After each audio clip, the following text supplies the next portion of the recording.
Hey everybody, welcome back to my channel. You're watching En La Cocina with me, Ciindeh. This is a safe space for all you millennials out there that are trying to figure out your kitchen. And for anyone else out there who is trying to find their sazon. Go ahead and click that subscribe button for new videos every week. And that means new recipes every week. And let's learn how to cook together. On this episode, we're gonna be making that one dish that you order at pretty much every brunch and you never know how to pronounce it. That's right, chilaquiles. Say it with me, chilaquiles. Chilaquiles. We're making chilaquiles rojos, and we're making this salsa from scratch. There's two ways to make this, the easy way and the hard way. Today, we're going with the hard way. And yep, that means we're making our own salsa roja.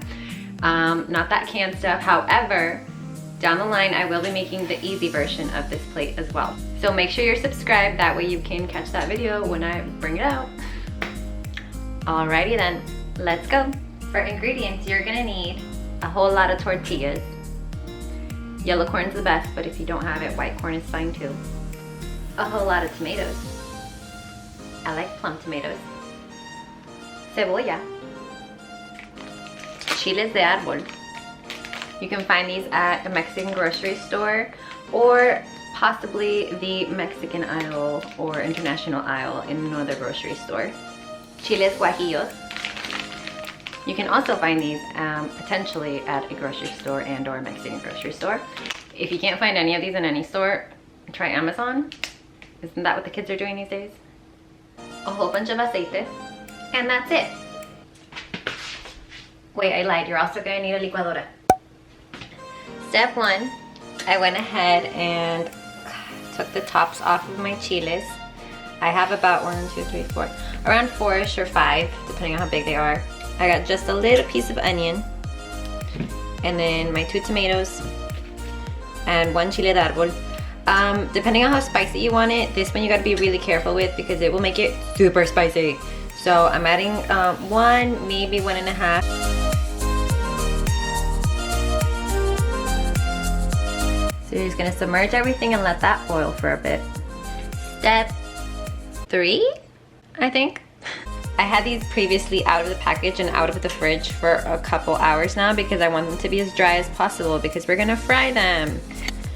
All right, so I'm gonna take my knife and chop them into triangles, as many as can be formed.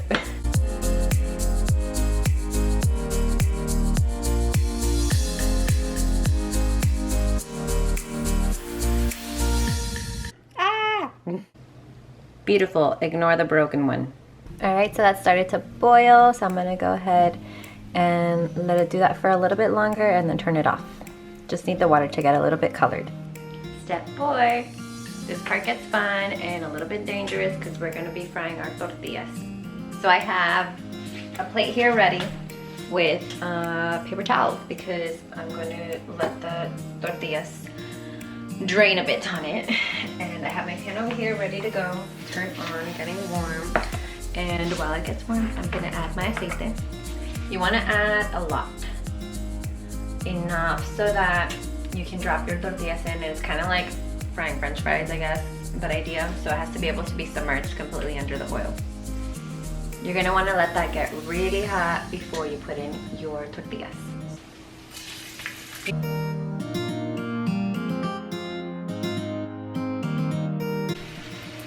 Okay, so I went and turned the heat down a little bit lower just so I don't get burnt. And now I'm gonna, nope, this is the wrong tool.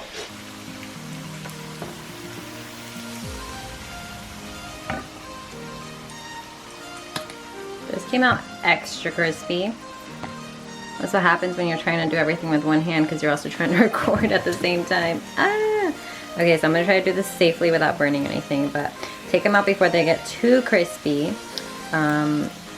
Just hard enough to get a little bit of a crunch, but you don't want them to get too dark. All right, so I'm gonna finish that up.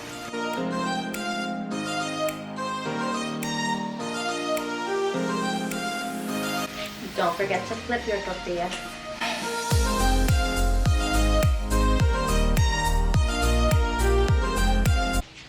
Whoa, okay, I only almost burned my finger like once. Do not place your fingers in there on accident. It's not gonna feel good. All right, now let's get to making our salsa. I'm gonna go ahead and take everything out of the pot and into the bowl here.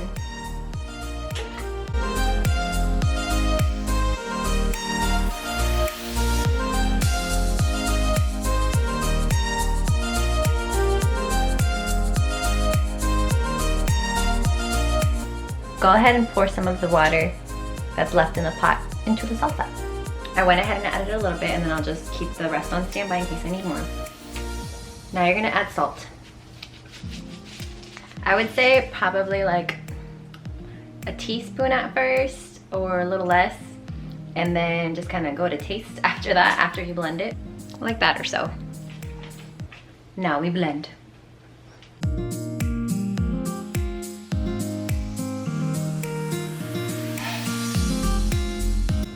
Let's see how we did. I added 2 chiles de árbol in the end.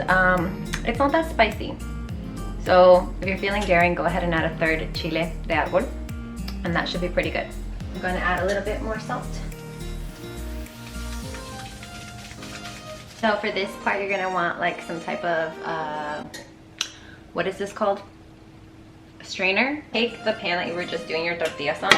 I went ahead and took the extra oil out and put it in a little thing to save for later, because you can always reuse that. So I'm gonna go ahead and pass this through the strainer into my pot.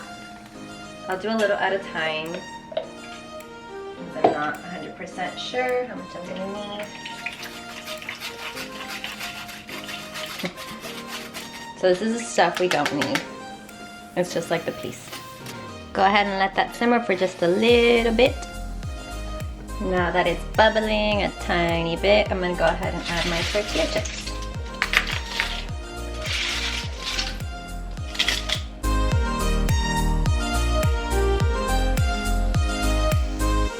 Toss them around and careful not to break them, because they're delicate.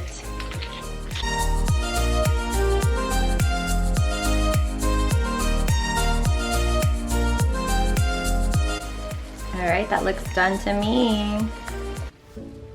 And voila. There are your chilaquiles, nice and beautiful. I like to serve them with sour cream on top and queso cotija and a little bit of onions. I also have black beans on the side. You usually can do this with an egg or black beans or rice, whatever you want on the side. By the way, I have a video for making these fried beans as well. Fried black beans, better than your typical canned beans. So check that out in my channel. Don't forget to subscribe, and see you next time.